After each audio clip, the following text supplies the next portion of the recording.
The young and the restless Spoilers. Mariah Copeland had always been a woman of resilience, someone who had clawed her way through trauma, betrayal, abandonment, and heartbreak only to emerge stronger, bolder, and more defiant. But the version of Mariah that returned to Genoa City in early July was not the same woman who had once stood proudly beside Tessa Porter, raising their daughter Aria in a home built on healing and hope. Something inside her had cracked, something dark and unnameable. It wasn't just in her eyes, though the haunted look they carried was impossible to ignore. It was in her silence, in the way she recoiled from the people who loved her most, in the restless, unprovoked rage that simmered beneath her skin like a slow-burning fire. It was in the way she clutched the pillow, as though it were both a weapon and a confession, as if the fabric held the only truth she couldn't speak aloud. No one understood what had happened. One week she had been on a routine work trip for Cassidy First Technology, representing the company at a cybersecurity conference in Chicago, and the next she was back in Genoa City, shattered, paranoid, and unreachable. The details of the trip were sparse. What was known was this: Mariah had attended a panel discussion, spent an evening with coworkers, drank far more than she normally would, and then disappeared for an entire night. When she returned, she was unkempt, withdrawn, and shaking. Her suitcase was half-packed, her phone screen was cracked, and her knuckles were bruised. She claimed exhaustion, but even her own reflection in the mirror betrayed the lie. And then came the image, burned now into the memory of anyone who watched the July 3rd episode. Mariah alone in a dimly lit bedroom, curled around a pillow as if it were a lifeline, her body trembling, her face soaked in tears, murmuring things no one could hear.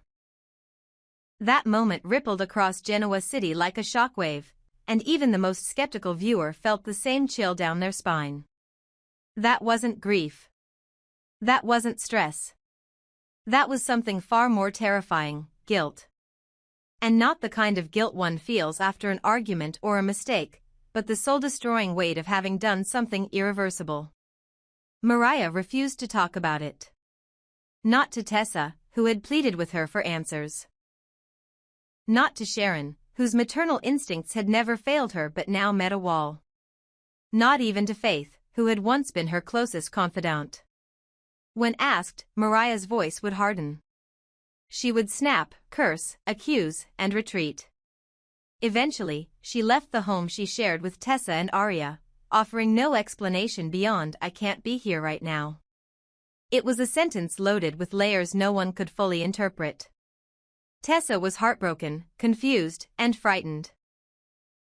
Aria asked for her other mommy every day, unaware of the storm unraveling in the spaces between rooms once filled with laughter. Sharon, desperate to help her daughter, offered support and love, but Mariah turned her away with such venom that even Sharon began to fear what she might discover if she pressed harder. What had happened that night in Chicago? Who was the man Mariah encountered? And what did the pillow truly represent? Whispers started to circulate. At first, they came from concerned friends. Maybe she was assaulted, maybe she relapsed emotionally, maybe something traumatic had triggered a psychological collapse. But then more disturbing possibilities began to surface. What if it hadn't been Mariah who was hurt?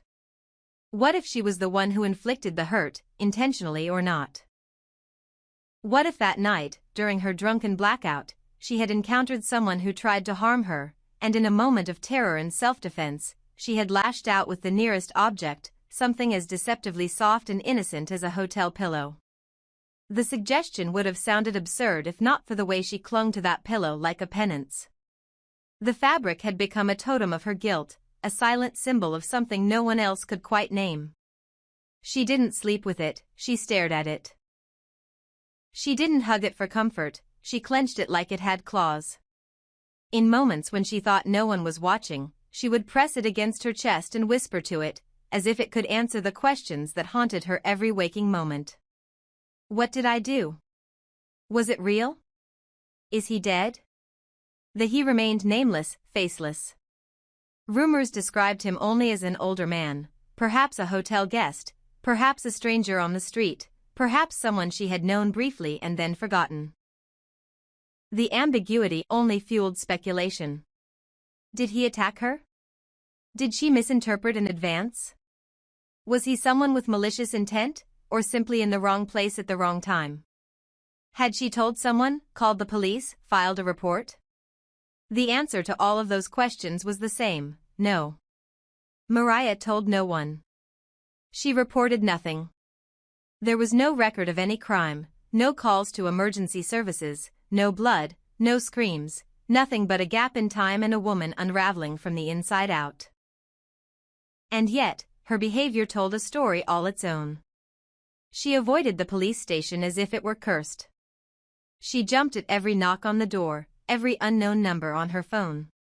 She began deleting her emails, canceling appointments, avoiding public appearances. The confident woman who once spoke proudly at PR events and fundraisers now flinched when someone said her name too loudly. And when Sharon confronted her gently, worried she might be slipping into a depressive episode, Mariah snapped. "You don't want to know what I've done." It wasn't a cry for help. It was a warning. Privately, Tessa began her own investigation. She scoured Mariah's calendar, called colleagues, requested hotel security footage from the conference center, even flew to Chicago under the guise of a music meeting. But the trail was cold. The hotel had since cleared its records. No security concerns had been filed. No guests reported missing. The man, if he ever existed, had left no trace. And so Tessa was left with only questions, a broken wife, and a child who didn't understand why her world had cracked in half. The story grew darker when Mariah began waking up screaming. In one instance, a neighbor called Sharon, claiming Mariah had been wailing like an animal in the middle of the night. Sharon arrived to find her daughter curled on the floor, covered in sweat, clutching the pillow again like it was her only anchor to the earth. It was then that Sharon realized this wasn't grief or trauma, it was a secret. A terrible, paralyzing secret that was eating her daughter alive. And still, Mariah would say nothing. Speculation among those close to her intensified. Devon, who had worked with her professionally, noticed inconsistencies in her performance and quietly asked Abby if she thought Mariah might be using again. Kyle, ever the opportunist, began snooping, trying to determine if Cassidy first might be at risk of scandal. Even Victor Newman caught wind of the rumors and sent someone to discreetly investigate Mariah's trip. But there was nothing tangible, no corpse, no missing persons report, no proof, just a woman slowly deteriorating under the weight of her own mind. But then something changed. A hotel housekeeper from Chicago contacted Tessa anonymously, saying that she had found blood-stained sheets in a room matching Mariah's checkout date. The incident had been dismissed as a nosebleed or some other accident, and the hotel had covered it up to avoid press. But the stain pattern didn't match that. The woman described a pillow that looked crushed, as if it had been used to muffle sound, or something else. That tip reignited everything. And Tessa, torn between protecting the woman she loved and discovering the truth, now stood at a crossroads. If Mariah had killed someone, accidentally or otherwise, what would that mean for their family? For Arya? Could they protect her? Would Mariah go to prison? Was she even mentally capable of testifying on her own behalf? For now, the pillow remains. Silent. Stained. A haunting monument to a moment Mariah cannot unlive. Whether it was self-defense, a drunken accident, or something more sinister remains to be seen. But in Genoa City, secrets never stay buried. And this one, this soft, silent, smothered truth, may be the one that destroys everything. There are moments in life that fracture reality so deeply that the human mind, in its desperate attempt to survive, rewrites them. For Mariah Copeland, that moment may have happened in a hotel room, surrounded by silence, shadows, and the unbearable pressure of a memory that had never truly left her. But to understand what happened in that room, we must return to where the cracks began. And for Mariah, that place was always Ian Ward. The name alone still brought a visceral reaction. Rage, shame, fear. Ian had once pulled her into his cult under the guise of belonging, family, truth. He manipulated her, twisted her vulnerabilities, and isolated her from any anchor that could have reminded her of who she really was. He didn't just control her, he rewired her, forcing her into the role of a bride in a sham marriage that wasn't born of love but of power and psychological imprisonment. 2014 had come and gone, but the scars remained. And while Mariah had gone on to build a life with Tessa and Aria, the part of her that had once been faithful to Ian Ward never truly vanished. It lurked in her subconscious, dormant but alive, waiting for the right moment to rise again. That moment, it seemed, had come on a seemingly routine business trip. Mariah, tired and lonely, had one drink too many. It wasn't unusual. The evening had started with networking, moved into cocktails, and devolved into fuzzy memories and fragmented impressions. She hadn't been reckless, at least, not at first. But somewhere between the clinking glasses and the elevator ride to her floor, she encountered a man. An older man. Something about his eyes. The way he spoke. Maybe the cadence. Maybe the smile that didn't quite reach his eyes. It triggered something in her, something deep, old, and primal. She panicked. Her breathing shallowed. Her hands trembled. She wasn't in Chicago anymore. She was in the compound. She was 17 again. She was faithful again. And then came the pillow. The details of what happened next were still a blur, even to her. But the aftermath had been all too real. She returned to Genoa City shaking, whispering apologies to no one, clinging to the pillow from the hotel room like it held the last fragments of her sanity. She moved out of her home with Tessa and Aria, stopped returning calls, and when anyone came too close, she erupted with rage or fled. She refused to explain, refused to name the man, refused to tell anyone what had actually happened. But the signs were all there. A breakdown? A trauma response? A blackout? Or something worse? As speculation churned, a theory emerged among the more obsessive fans and residents who still remembered her history with Ian Ward. What if the man she attacked wasn't a stranger at all? What if her mind, fogged by alcohol and trauma, saw Ian in someone else? What if she lashed out in terror, believing she was defending herself from a monster who had already stolen years from her? And if that were true, what if she killed someone who never meant her harm? But that theory, dark as it was, wasn't the darkest. There was another. One far more disturbing. What if the man wasn't innocent? What if he wasn't a stranger? What if he was sent? Because Ian Ward had disappeared, yes, but he had never truly vanished. He had always operated in shadows, surrounded by loyal followers who would do anything for him. What if the man in the hotel had been one of them, tasked with tracking Mariah, observing her, perhaps even testing her emotional stability? What if he confronted her on purpose, knowing her past would ignite a psychological implosion? And what if the entire encounter was orchestrated? Not as an act of violence, but as a trap? The pillow wasn't just a symbol of guilt anymore. It was the catalyst of a psychological warfare campaign. If the man faked his death, if he lay there letting her believe she had ended him in a moment of raw panic, then Ian was playing the long game. He knew Mariah wouldn't go to the police. He knew she would spiral into guilt, push away her loved ones, and isolate herself. He knew her trauma better than anyone, because he created it.